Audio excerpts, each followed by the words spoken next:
Le grand dialogue. Sigi Kafoba. Le grand dialogue, l'émission des débats du studio Tamani sur votre radio. Sigi Kafoba. Le grand dialogue. Dernier jour du forum. Comment l'Afrique peut-elle profiter de son potentiel culturel? C'est le thème du grand dialogue d'aujourd'hui. Nos invités du jour sont Madame Nebie Salamata, panéliste du Burkina Faso, et Jocelyne, elle est panéliste du Togo, et Diaye Isako, journaliste culturelle et fondatrice de Mali Culture. Je suis Mariam Koulibaly, bonsoir et bienvenue. Le grand dialogue. Alors, le grand dialogue d'aujourd'hui, comme vous le savez, nous sommes bien installés au niveau de l'hôtel Salam dans le cadre du forum de Bamako. Et la première question de ce grand dialogue, nous allons l'adresser à Madame Nebie Salamata, qui nous vient du Burkina Faso. Alors, Madame Salimata, comment se porte la création et les industries culturelles en Afrique? Merci beaucoup. Je pense que, sur toute l'Afrique, en prenant toute l'Afrique, je dirais que c'est un secteur très dynamique, un secteur est résolument tourné vers l'économie, parce que la culture est une composante de notre économie qu'on ne peut plus ignorer, même si c'est un peu plus ou moins le parent pauvre des politiques publiques, parce que je pense que les pouvoirs publics n'investissent pas massivement dans la culture, qui pourtant, à tout point de vue, est aussi une question de souveraineté pour le pays. Et normalement, pour promouvoir l'expansion de la culture, de notre culture, avec toutes ses composantes, tous les arts qui composent la culture tels qu'on nous le définit, les arts du cinéma, les arts de la musique, tous les différents arts, je ne peux pas tous les citer, la littérature, la peinture, tout ce qui compose la culture, nos pays doivent regarder ça et très très profondément et s'y investir. C'est aussi important que la défense et la sécurité. Parce que la culture, tout le monde s'accorde à le dire aujourd'hui, c'est une arme, une formidable arme médiatique. Elle est des médias, elle le sait. Une formidable arme diplomatique, une formidable arme d'influence. Vous voyez, l'Afrique est sous influence d'autres cultures. Mais les gens y mettent beaucoup de ressources pour pouvoir peser sur l'Afrique, pour pouvoir peser sur le reste du monde. Et l'Afrique aussi devrait investir tout autant pour rayonner, pour irradier, pour produire, pour influencer, pour peser aussi sur la marche du monde, je vais dire. Tant qu'il n'y aura pas cet investissement massif dans le secteur culturel, et tant que le secteur culturel va rester le domaine des subventions, le domaine de la coopération décentralisée, le domaine de l'aide au développement, on ne pourra rien faire. Mais je vous dis que dans certains pays africains, comme l'Égypte, c'est des grands pays qui ont des grands patrimoines culturels. Ils n'ont pas besoin d'aide extérieure pour préserver leur culture, pour préserver leur patrimoine culturel, pour financer les rénovations, les innovations, les nouvelles créations. Ils investissent parce que c'est des choix politiques. C'est des choix politiques, c'est des options politiques. Et un pays comme le Mali peut le faire. Parce que dans notre sous-région, de la région ouest africaine par exemple, le Mali reste le pays dont l'histoire est connue de tous les enfants des autres pays. Je peux vous dire que je connais plus l'histoire du Mali que celle du Burkina, parce que ici, je crois que la culture, même si c'est l'oral, les gens ont réussi à perpétuer beaucoup de choses de votre passé très très lointain qui sont encore là et qu'on magnifie toujours, même si on n'est pas malien. Mais est-ce qu'aujourd'hui, la nouvelle génération peut investir là-dedans, peut investir de sorte qu'on puisse renouveler les choses, de sorte qu'on puisse améliorer les choses? Ça, ce sont des questions qui me parlent. Alors, docteur Afanglo Jocelyne, je parviens à le prononcer. Alors, est-ce que vous êtes du même avis que Salimata qui dit que les États devraient plus s'investir dans les productions culturelles en Afrique? Est-ce que c'est votre avis aussi? Oui, merci beaucoup, Madame Mariam, pour l'invitation aussi. Tout à fait, elle a tout développé, elle a tout dit. Mais je suis d'avis avec elle parfaitement.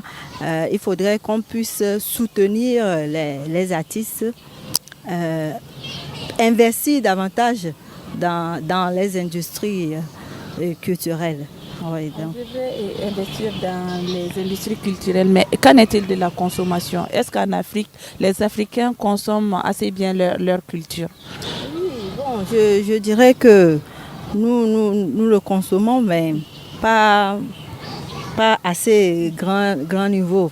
Il est vrai que ces derniers temps, on remarque même que notre culture est délaissée au profit d'autres cultures. Donc c'est également l'occasion pour réveiller les consciences, pour appeler vraiment, elle a bien cité maintenant que la jeunesse doit être impliquée dans la consommation et autres pour que notre culture soit beaucoup plus valorisée. Quand nous prenons par exemple l'exemple de la Chine et autres, ils valorisent actuellement, vous allez, même pour manger, ils utilisent toujours oui, mais chez nous quand même, tout à l'heure même vous avez vu avec les couverts et tout ça là. Donc je dirais que il faut vraiment un réveil de conscience. Ouais, alors, Tia Isako, vous êtes journaliste culturelle, fondatrice de Mali Culture. Quels sont les domaines culturels dans lesquels l'Afrique et notamment le Mali fait assez de production? Alors, l'Afrique et le Mali s'illustrent bien dans les domaines. On va prendre de la musique. Déjà, on va être tous unanimes sur le fait que la musique africaine a de l'aura à travers le monde. Et surtout, contribue aussi à la richesse même de la production musicale du monde. On peut citer, dans un article, je disais il y a quelques jours, que quand dans certains pays, on ne peut citer qu'un artiste interplanétaire, en Afrique, on va en citer plusieurs artistes interplanétaires. On va penser à la maman qui a déjà commencé avec la world music, qui est Myriam Makeba. Myriam Makeba qui passe le relais à Angélique Kidjo. Angélique aujourd'hui qui passe le relais à ses frères et sœurs du Nigeria. Quand on retrouve en même temps cette même Angélique Kidjo dans la dernière production de Black Panther dans Wakanda, et on va retrouver en bande son beaucoup d'artistes ouest-africaines, dont Baba Mal, dont des artistes féminines du Mali, Oumou Sangaré aussi, qui va participer au premier épisode de Black Panther et deuxième et troisième épisode de Black Panther. Donc quand on regarde cela, ça traduit bien évidemment que on a eu un parcours, une histoire musicale ouest-africaine et même Afrique de manière globale très riche. La production devra s'intensifier parce que on l'a dit, les industries créatives et culturelles, la culture, l'ensemble des expressions traditionnelles, artisanales et culturelles des peuples. Donc ça veut dire c'est la traduction de l'âme des peuples à travers des expressions véhiculées. Et quand cela est le cas, comme l'a fait la Chine en ayant un repli sur soi pour faire de sa culture, la culture asiatique qui aujourd'hui inonde. Et d'ailleurs, en inondant, c'est à travers le cinéma, à travers la musique, à travers le karaté ou le judo. Donc le sport, qui est aussi un outil et par excellence est une des expressions culturelles, quand on doit prendre le sport dans son essence traditionnelle. Donc la musique, pour être plus précise, le cinéma. Le cinéma, oui, aimé. Oui, parce qu'on a eu un très bon début avec la classe de Ouedraogo, Souleymane Cissé, Cheikh Oumar Sissoko, en Afrique, Saint-Ben Ousmane, où on a vu une explosion d'auteurs de cinéma. Cinéma d'auteurs. c'est-à-dire c'est une spécificité de cinéma à travers le monde. Et la nouvelle vague, donc eux ils arrivent, ils se mettent dans la nouvelle vague, ils deviennent les maîtres de la nouvelle vague. Ce qui nous donne des paysages cinématographiques, des imaginaires très riches, mais très poétiques. Donc ce qui d'ailleurs nous vaut tous ces prix pour le Burkina Faso, le Mali, etc. La nouvelle génération a bien pris conscience de cela. L'hiatus se met sur, oui, la subvention, mais plutôt dirigée vers la production qui, elle, devient économique. Parce que quand on regarde, c'est après l'industrie de l'automobile, d'ailleurs on dit l'industrie de l'automobile, quand on parle des expressions culturelles, on va parler des industries. Donc l'industrie du cinéma, l'industrie du livre, l'industrie du théâtre, enfin de l'art de la scène, multisectorielle. Donc multisectorielle, la bonne nouvelle de cela est que c'est aussi des mannes de création d'emplois. Donc financer les artistes, les États devraient investir massivement dans les productions cinématographiques, productions artistiques de manière globale, même dans la peinture. Et parce que quand on regarde les peintres, les plasticiens ivoiriens, maliens, aujourd'hui, c'est les plus grands plasticiens vendus à travers le monde. Donc, nos États devraient financer massivement la culture. Je m'aligne sur les propos de Madame Salimata. Et quand on voit les créations artistiques, souvent on se dit, est-ce que ces créations africaines ne sont-elles pas influencées par le monde extérieur? Par exemple, quand on voit dans le domaine musical et autres, est-ce qu'il n'y a pas une influence extérieure sur ces créations-là? On ne peut pas dénier qu'il n'y a pas d'influence extérieure. Mais j'aimerais quand même souligner que, vous savez, quand une culture est forte, une culture qui est solide, une culture qui est bâtie sur un socle traditionnel, lointain, on peut dire qu'elle va s'autosuffire. Je vais vous donner des exemples concrets de culture tout en étant perméable à des apports nouveaux. On va les reconnaître à 1000 lieues. Quelle que soit la partie du monde où vous serez, si vous écoutez la musique sénégalaise, vous saurez que ça, c'est le Sénégal. Vous écoutez la musique malienne, personne n'aura à vous dire la koura est là, le goni est là, le tam-tam, le balafon est là. C'est des marqueurs qui sont spécifiques à des zones de notre culture que personne ne peut nous enlever. Même si des Chinois, par exemple, arrivent à jouer la koura, ça ne sera pas la même chose que Sidiki Diabaté. Ça, c'est clair. Donc, je veux dire, ces marqueurs-là, il faut les protéger, il faut les labelliser. Il faut se battre pour les imposer à travers le monde. Ça, l'Afrique peut le faire. Mais pour le faire, l'artiste seul ne peut pas porter ça. Derrière l'artiste, il doit exister un pays. Vous prenez la musique ivoirienne. Allez-y en Côte d'Ivoire, il y a toutes sortes de musiques. Mais ils vont jouer massivement d'abord la musique ivoirienne. Moi, je viens souvent ici au Mali. Je n'ai jamais entendu une autre musique que la musique malienne. Jamais. Je n'entends que la musique malienne. C'est ça, je vous dis, quand votre culture est très forte, il y a des éléments de cette culture qui s'imposent à tout le monde. Aux enfants, aux adultes et aux étrangers qui vivent chez vous. Vous allez écouter la musique malienne comme vous voulez. Vous traversez un peu la frontière, vous arrivez au Sénégal, le mbalax vous attend. Ça va être la musique sénégalaise, peut-être avec les mêmes instruments qu'au Mali et tout et tout. Mais les cultures qui ne se renouvellent pas aussi finissent par mourir. Mais il faut préserver l'essentiel.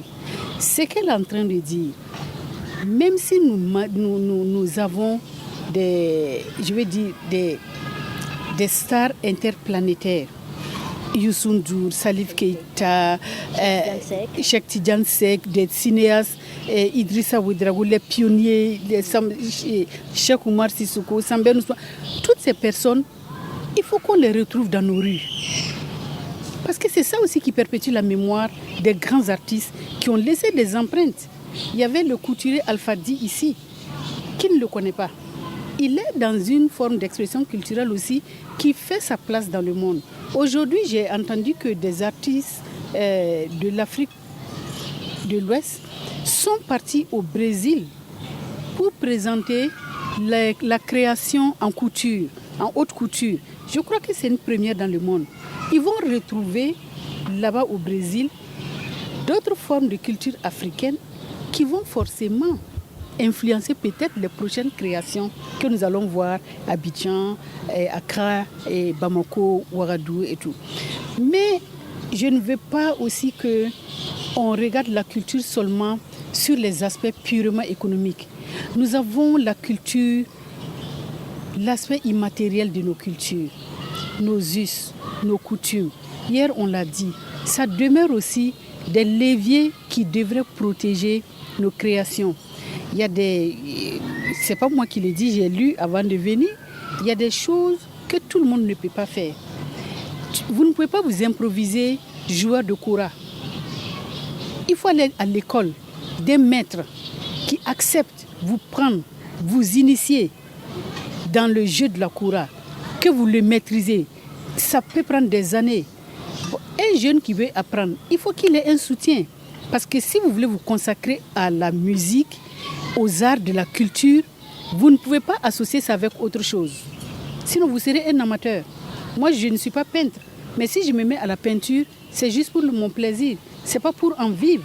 Ce n'est pas pour influencer quelque chose. Mais un jeune qui veut faire de la peinture, il faut l'envoyer dans une académie de peinture. Je disais hier dans mon panel, la culture est une science. Vouloir en faire du folklore, c'est très dommage. Et c'est une arme diplomatique. C'est une arme politique. C'est une arme dissuasive contre les abus. Oui. Et nous avons des personnes de notre société, de nos communautés, qui peuvent le dire parce qu'ils sont habilités, ils sont légitimes à le dire. Vous prenez, je vais parler du Mali, mais je suis du Burkina. Vous prenez les griots ici. C'est le personnage qui peut dire réellement la vérité à tout le monde sans blesser personne. Parce qu'il a appris à parler. La parole aussi est un art. N'importe qui ne peut pas parler n'importe où. Vous nous donnez la parole comme ça. Nous mesurons tout ce que nous sommes en train de dire parce qu'il y a des gens qui nous écoutent. Mais on veut aussi qu'ils sachent qu'on a des messages à passer. Et les messages à passer, c'est que nous regardions nos cultures. Nous respections nos cultures. Nous acceptions que nous venons de quelque part et que nous voulons aller quelque part. Et pour aller dans ce quelque part, on n'a pas besoin d'un repli sur soi. On peut s'ouvrir sans se saborder. Allez-y en Chine, au Japon, aux États-Unis. L'art africain est là partout. Partout. Dans les couleurs, dans la façon de faire des gens. Si vous êtes un Africain culturellement posé, vous allez voir que les gens ont pris quelque chose de vous. Mais ils ne vont jamais le dire. C'est parce que nous, on a tendance à prendre les choses des autres et puis on est déçus. On ne fait que ça et puis on abandonne pour nous. On peut prendre chez les autres sans pour autant abandonner ce qu'on a. Voilà. Prendre chez les autres et ne pas abandonner ce qu'on a. C'est votre avis, Dr Afanglo? Effectivement, il faut quand même qu'à un moment donné, qu'on puisse se faire valoriser, qu'on puisse reconnaître que ça là, c'est la culture togolaise, ça là, c'est la culture malienne, c'est la culture sénégalaise, etc. Mais dès l'instant qu'on se confond ou bien même on pense que notre culture n'est pas la meilleure, parce que parfois c'est l'impression que moi j'ai, en tout cas à notre niveau, c'est que la culture n'est pas soutenue. Donc les artistes, vous allez voir un artiste qui commence petit à petit, mais bon, qui s'arrête. Puisqu'elle a dit, il faut vivre. Pour vivre uniquement que de la culture, il faudrait avoir quand même de soutien. Mais si vous n'avez pas de soutien, vous abandonnez. Donc il faut vraiment que les gouvernants, qu'il y a une politique derrière même qui soutient, qui finance la culture.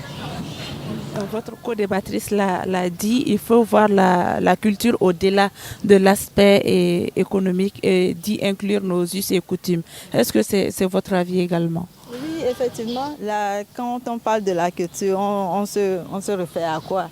Nos us, nos traditions, nos mœurs, l'habillement, tout cela, ça fait partie de la culture.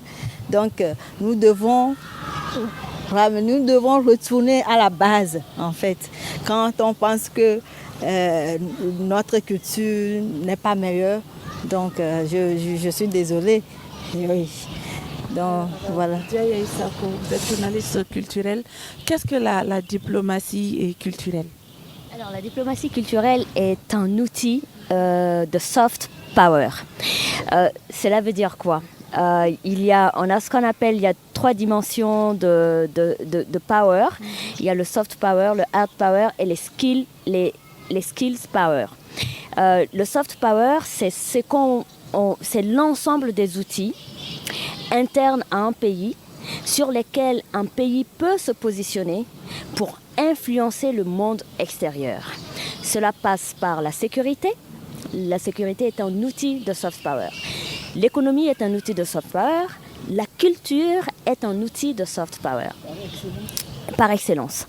Et une fois qu'on a érigé et identifié ces outils-là, je vais prendre l'exemple sur certains des pays qui, par exemple, pour permettre de divulguer et de disséminer à travers le monde leur influence culturelle, parce que l'influence culturelle est influence diplomatique. Et donc, on va passer par quoi?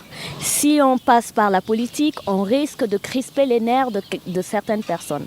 Mais quand on passe par, et c'est là où c'est soft et hard power, parce qu'on va passer par un outil doux, mais plutôt qui a une puissance extraordinaire pour pouvoir convertir l'autre à venir vers toi. Et donc, des pays comme, je ne vais pas citer de noms de pays, mais tout le monde connaît ces pays-là, ont développé des outils d'influence à travers le monde, à travers la culture. Ça s'exprime, voilà, et les bourses d'études, ça s'exprime par les instituts culturels, par exemple.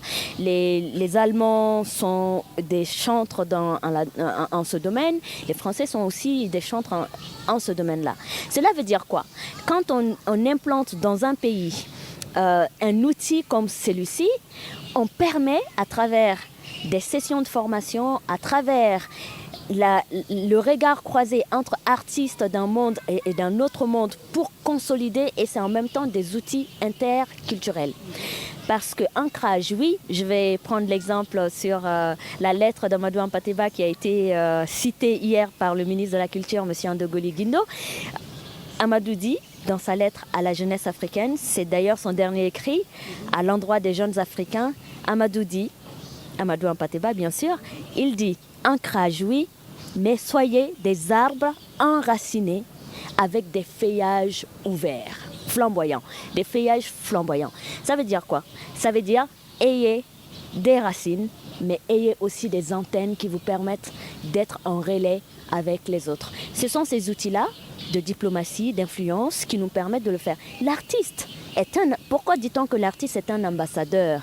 L'artiste est un ambassadeur parce qu'il appartient à cet outil extraordinaire d'influence et de promotion des us, des mœurs et des expressions artistiques. J'ai adoré la partie où on est revenu sur l'essentiel même de la culture, qui est de préserver l'immatériel, parce qu'on ne peut pas promouvoir justement le matériel sans préserver l'immatériel. Il faut de l'ouverture, et quand les cultures sont fortes, l'a dit Madame Salimata et ma collègue qui vient du Togo aussi, quand on est ancré, on ne perd pas de sa valeur. On ne perd rien. Et on ne risque même pas de perdre, on n'a pas peur de perdre. Parce que on est enraciné dans quelque chose de tellement important que même si, comme Youssou N'Dour, Kumba Gawlo Seck, Thione Balabo Seck, quand ils font leur musique, en appelant des jeunes Nigériens ou en appelant des jeunes Maliens, l'essence même du Sénégal va demeurer, qui est le balak. Pour ce qui concerne la musique, j'ai vu en sous-jacence de la question, la musique par exemple nigériane. La musique nigériane aujourd'hui est arrivée à conquérir le monde sur 2 musiques noires. Le rap, qui est en fait une réminiscence du jazz, du blues, des chants de coton issus de l'esclavage, mais du high life. Du high life qui a précédé l'afrobeat que... je vais oublier son nom. Fela Anikulapo Kuti va créer, mais que ses enfants vont reprendre et vont créer du new Afrobeat, que ce que nous vivons aujourd'hui avec les Davido. Ils nous font danser moderne, mais ils nous font danser surtout le Ghana et le Mali, parce qu'il y a du tamani dans le high life. Il n'y a pas de high life sans le tamani. Ce rythme binaire qui est derrière le high life, c'est du tamani. Et le tamani, ça vient d'où? Du Mali. Voilà. Merci Diaya Isako. Alors, comment les révolutions technologiques influencent le secteur culturel en Afrique? J'ai peur un peu de me répéter. Oui. J'ai dit, quand une culture est forte, les influences extérieures, elle peut être bombardée d'influences extérieures, elle va préserver son essence. Vous prenez l'intelligence artificielle aujourd'hui. On dit l'intelligence artificielle menace tout. On nous demande même de laisser reposer nos cerveaux. On a une question, on ne va plus réfléchir. On pose la question à l'intelligence artificielle. Elle va chercher et puis elle va nous pondre quelque chose de très digeste, de très bien écrit d'ailleurs. Mais, et ça c'est la dernière chose qui vient menacer nos cultures. Nos cultures sont menacées par nous-mêmes. Quand je dis que nos cultures sont menacées par nous-mêmes, je parle des pouvoirs publics. Parce que parler de souveraineté, hurler à U et à Dia la souveraineté, je vous dis que la souveraineté par excellence, c'est d'abord la culture. Si vous voyez des anciens chefs d'État, comme les chefs d'État ouest-africains des années 60, oui. Merci. Vous allez voir, il y a un trait. Ils vont porter des bouts avec le pain tissé. Aujourd'hui, un pays comme le Burkina a réussi à promouvoir le pain tissé. Mais on a perdu, par exemple, nos tisserands. Quand nous étions enfants, moi en tout cas quand j'étais enfant, je ne parle pas des plus jeunes là, on pouvait les voir de temps en temps sous des arbres en train de tisser à la main. Moi j'ai connu cette période, mais aujourd'hui personne ne fait ça.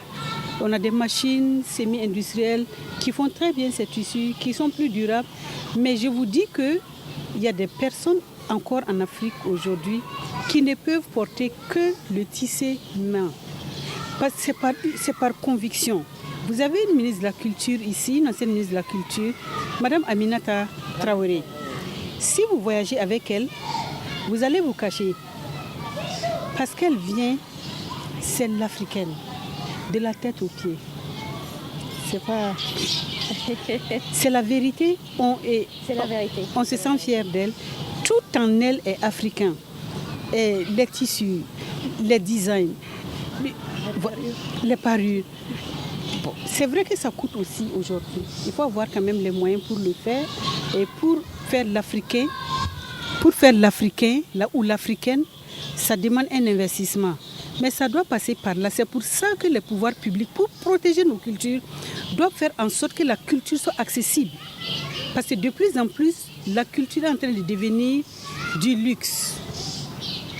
On peut avoir les deux sans rien perdre. On peut avoir le luxe africain, culturel. On peut avoir le bon marché culturel africain. Ça aussi, on l'a quand même. Quand vous allez dans nos marchés, vous pouvez trouver des tissus teints à la main par les femmes et déjà confectionnés par des tailleurs. On peut les acheter tout frais payés, bon, accessible. Mais le bon produit africain, il est inaccessible même aux Africains. Or, quand nous partons sur le marché international, ça devient compliqué. Parce que là-bas, c'est des normes à respecter, c'est des designs à respecter. Et c'est pour ça, même dans le marché culturel, l'Afrique reste largement déficitaire par rapport aux autres contrées du monde. Les Chinois sont champions, les Européens sont champions, les États-Unis sont champions. Il y a tellement de choses en Afrique que nous n'avons pas réussi à innover. Parce que l'innovation en elle-même n'est pas de jeter l'ancien, mais c'est d'améliorer l'ancien, lui donner de nouvelles fonctionnalités, lui donner de nouvelles couleurs, sans perdre, si vous voulez, la graine initiale. Il faut qu'on innove, que nos poteries, on puisse savoir, ça c'est de la poterie africaine à la base. Vous prenez la poterie marocaine, et c'est leur marque déposée. On ne peut pas se tromper quand on voit la poterie marocaine. Quand on prend la poterie française, oui, c'est de la poterie, de la céramique, je ne sais pas. Il y a des régions du monde, ils ont labellisé ce qu'ils savent faire le mieux. Il faut que nous aussi on le fasse. Pendant très longtemps au Mali, qui parle d'indigo, qui parle de teinture, c'était ici. C'était ici. Mais aujourd'hui, même ici, on s'est laissé envahir par des productions industrielles qui ne font que copier les savoir-faire de nos ancêtres. Et ça, c'est un grave problème. Pourtant, c'est une source de revenus importante pour les femmes, pour les jeunes et même pour les personnes qui ne peuvent plus travailler parce qu'elles sont fatiguées. Protéger notre culture, c'est tout ça. C'est se battre contre une industrie envahissante, invasive, qui n'hésite pas à nous prendre ce qu'on a. Parce qu'eux, ils ne s'amusent pas avec nous, comme je l'ai dit. Docteur Afanglo, vous avez l'impression que la culture, l'accès aux biens culturels devient un luxe aussi au Togo? Est-ce que vous avez accès aux tissus, aux pagnes, aux parures traditionnelles chez vous? Oui, bien sûr. Nous avons accès Bon, il y a les artistes qui travaillent là-dessus. Hein. Donc, ce n'est pas... Nous avons accès à ces biens-là. Sauf que pour les pagnes, par exemple, il faut confectionner ailleurs. Donc, ce serait bien, ce serait l'idéal, même si nous pouvons le faire chez nous. Vous voyez, non? Des tissus traditionnels au Togo? Oui, bien sûr. Oui, il y en a qu'on tisse. Oui. Facile d'accès, à prix abordable. Oui. Chez nous, on l'appelle le lokbo. Les lokbo qu'on tisse, les tisserands, ils le font. C'est facile d'accès. Mais quand même, si on subventionne ces artistes-là, je pense que ce serait encore plus accessible. Mais actuellement, comme je vous le disais, ces pagnes-là ne sont plus valorisés par la jeune génération. Donc, comment on va voir les jeunes vont porter, vous-même, quand vous portez, on vous voit bizarrement. Et donc, il faudrait, comme je l'ai dit au départ, il faudrait aussi un réveil de la conscience et surtout également les financer, avoir une politique qui accompagne ces artistes-là. Oui. Alors, est-ce que la numérisation des tableaux et des anciens manuscrits constitue un acquis de cette révolution technologique? Oui, alors, aucune culture n'est statique. Toutes les cultures sont faites pour être un peu perméables plutôt, pour être perméables, qu'on puisse en intégrer. Et chaque culture, on estime qu'à chaque 10-20 ans, une culture essentielle évolue. Parce qu'il y a des nouvelles technologies qui vont arriver ou des nouvelles pratiques face à ces cultures-là qui vont les rendre muables. Et une fois qu'on a travaillé sur la question d'industrialisation, parce que la question d'industrialisation pose la question justement de la technologie. Et oui, la technologie est en même temps une menace, mais quelque part, ça peut être aussi un atout. Donc, c'est aux peuples africains de regarder comment la nouvelle technologie est un atout. Et quand on voit un atout, mais regardez aussi aux menaces que cela peut engendrer. Et une fois qu'on a travaillé sur les menaces, on décèle les atouts. Pour ce qui concerne des atouts, oui, la préservation par la numérisation des manuscrits, parce qu'on parle de manuscrits datant du XIVe siècle. Donc, le problème de conservation se posant, ces manuscrits ont été souvent écrits sur des parchemins ou des papiers hyper fragiles.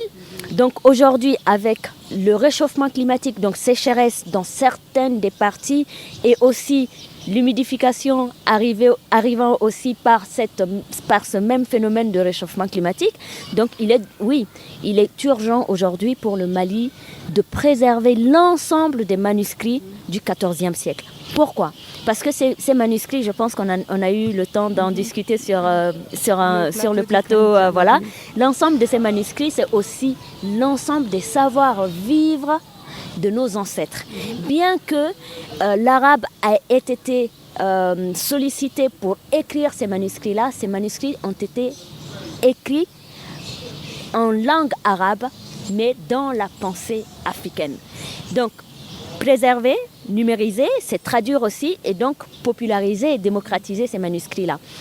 En revanche, le monde va vite avec l'introduction de l'IA où on n'a plus besoin de secrétaires, où on n'a plus besoin même de journalistes. C'est-à-dire on n'a qu'à mettre le thème et la machine fait tout seul son travail. Mais c'est qu'il y a une bonne nouvelle pour l'homme. Ça veut dire que l'humain qui a créé cette machine aussi performante que l'homme peut se challenger à se mettre toujours au-dessus dans la pensée, dans la production intellectuelle, à se mettre au-dessus de cette machine-là.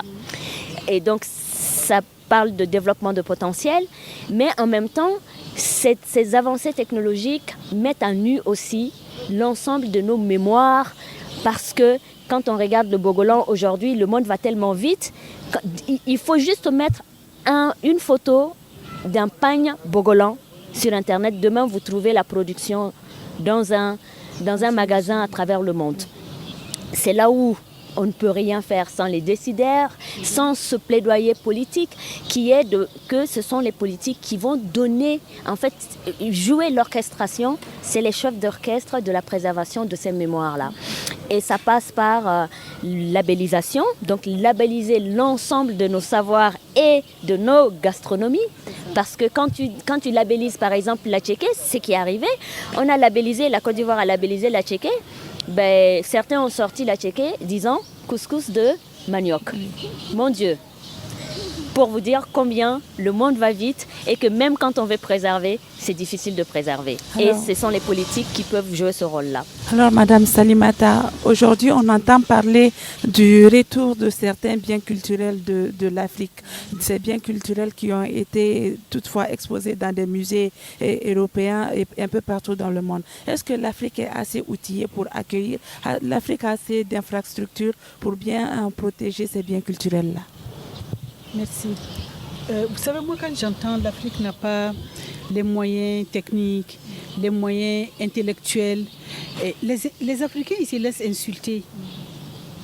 Ceux qui gardent nos biens culturels, soit ils sont venus les prendre de force ici, une bonne partie, mais il ne faut pas oublier que l'autre partie a été vandalisée par nous-mêmes. C'est pour ça que je disais, nous sommes aussi des fossoyeurs de nos cultures. On a vu des personnes en Afrique qui ont volé des masques sacrés pour les vendre aux Européens. Après, nos États doivent encore déployer beaucoup de ressources, beaucoup d'argent, beaucoup de plaidoyer politique pour faire revenir ces objets volés par nous-mêmes et vendus pour des raisons mercantiles. Maintenant, la marche de l'histoire, c'est notre narratif de l'histoire qui fait de nous des victimes.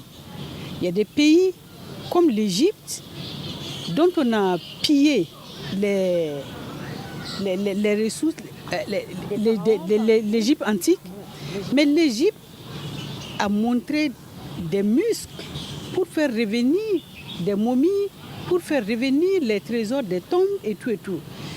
Et les Africains, on a eu des grands Africains qui se sont battus pour ça. Les Cheikh Anta Diop, ils en ont parlé, même si à l'époque, ça n'avait pas l'audition qu'on aurait pu avoir aujourd'hui. Vous savez, au Burkina, il y a l'avocat Maître Passéré. Parce que ceux qui peuvent demander le retour de ces biens culturels, c'est eux qui les connaissent. C'est eux qui connaissent leurs valeurs. Et ils connaissent leur symbolique, ils connaissent leur portée. Les masques funéraires qui ont disparu, les masques sacrés qui ont disparu. Un jeune d'aujourd'hui, il ne sait pas ce que c'est. Peut-être il va voir comme ça, c'est un masque. Mais il apprend ce masque à pour rôle de faire ça. Et il se retrouve avec un marchand d'illusions. Il vole ça quand même et puis il vend. Tout ça, ça ramène à la culture, à l'éducation culturelle que nous n'avons pas. Notre rapport à la culture est réduit à l'argent. Je crée, c'est pour vendre. Je fais de la peinture, je peins une scène du village, je dessine une scène du village, je crée un cinéma. Et ça peut être un cinéma engagé, mais c'est aussi un cinéma qui exploite de façon, comment je vais qualifier ça, de façon inappropriée nos cultures. Ça va marcher parce que les gens, ils aiment l'exotisme, ils aiment les histoires à dormir debout. C'est africain, ça les amuse, ça ne leur apporte absolument rien et ça ne nous apporte rien non plus. On a eu des grands films. Vous prenez le film de Abdraman Sissoko, Sarawinia, qui montre quand même que les femmes, par exemple, ont participé à la défense des territoires africains. Et puis, en même temps, il y a tout un paquet de choses culturelles qui arrivent dans ce cinéma. Il y a beaucoup de messages, mais il faut être un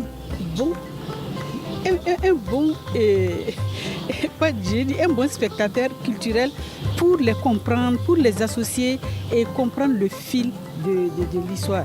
On va regarder Black Panther. Tout le monde aime ça, mais tu demandes à 10 Africains dans la rue tout de suite, l'histoire de Black Panther est inspirée par quoi? Ils ne sauraient pas te dire. Ils voient seulement les effets fantastiques, les effets spéciaux. C'est beau, c'est puissant, ça magnifie l'Afrique. Le cinéma doit porter ça. Mais figurez-vous que Black Panther n'a pas été fait en Afrique. Ça a été fait aux États-Unis. Ça demande énormément de moyens. En Afrique de l'Ouest, je crois que c'est le Nigeria avec Nollywood qui essaie vraiment d'avoir une vraie industrie cinématographique. Et c'est ça que j'ai dit. Le Nigeria, sa culture lui suffit. Vous allez là-bas aussi, à ce qu'on me dit, ils ne jouent que leur musique, ils ne regardent que leurs films. Ils peuvent se passer des autres. Mais quand ils partent à l'extérieur, ils se déploient. Ils déploient leur culture. Ils l'imposent. Même si on ne les adopte pas, ils vont forcer le respect. C'est la même chose que notre musique ouest-africaine, sahélienne ici, Salif Keita, Victor Démé, par exemple. Victor Démé, malheureusement, qui n'a pas eu la notoriété ou le succès planétaire voulu, Oui. mais ses pairs artistes reconnaissent en lui un virtuose. Et ça n'a pas de prix pour un pays comme le Burkina que Victor Démé soit magnifié par ses pairs africains. C'est une excellente chose. À la fin de l'émission, nous allons donner la parole à Dr Jocelyne. C'était passionnant, vraiment. Nous allons donner la parole à Dr Jocelyne. Docteur, qu'est-ce qu'il faut aujourd'hui pour que l'Afrique puisse profiter de ses productions culturelles et artistiques? Pour que l'Afrique puisse profiter, je pense qu'il faudrait accompagner avec... il faudrait avoir une bonne politique, oui.